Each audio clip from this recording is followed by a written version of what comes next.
It is the spring of 1787. The Revolutionary War has been over for only 6 years, and the young United States is still struggling in its infancy. Uprisings, boundary disputes, and the lack of a common vision all plague the newborn country. In an effort to steady this precarious ship, the Confederation Congress calls on states to send delegates to the Grand Convention to begin on May 14th in Philadelphia. The delegates must draft revisions to the Articles of Confederation, which would then be considered by the Congress and approved by the states. Under the terms of the Articles, all 13 states had to agree to any changes. Since the purpose of the convention is just to make recommendations, not everyone is excited about attending, and frankly, some think it's a waste of time. As men from different parts of the country begin to travel down dusty, rutted roads on the way to Philadelphia, not all states send delegates. In fact, Rhode Island never even shows up. On May 14th, only 8 delegates, not states, but individual delegates, are present. So they wait. Finally, on May 25th, the necessary quorum of 7 states is achieved. In all, 55 delegates arrive in Philadelphia over the course of the convention.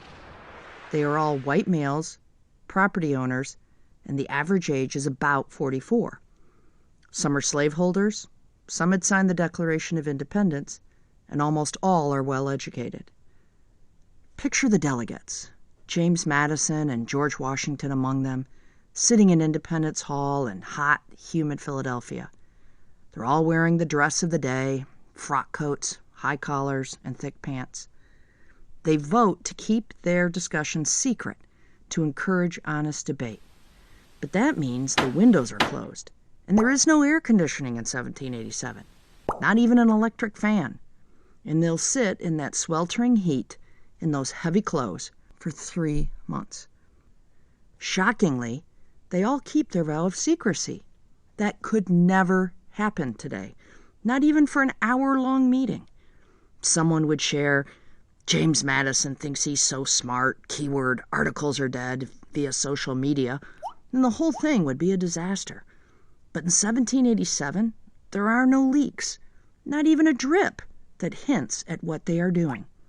And what they are doing is nothing short of overthrowing the very government that sent them there.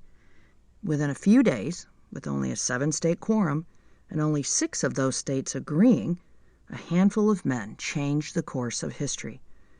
They vote to get rid of the Articles of Confederation and write a new, more nationalistic document that becomes our Constitution. The risk is immense.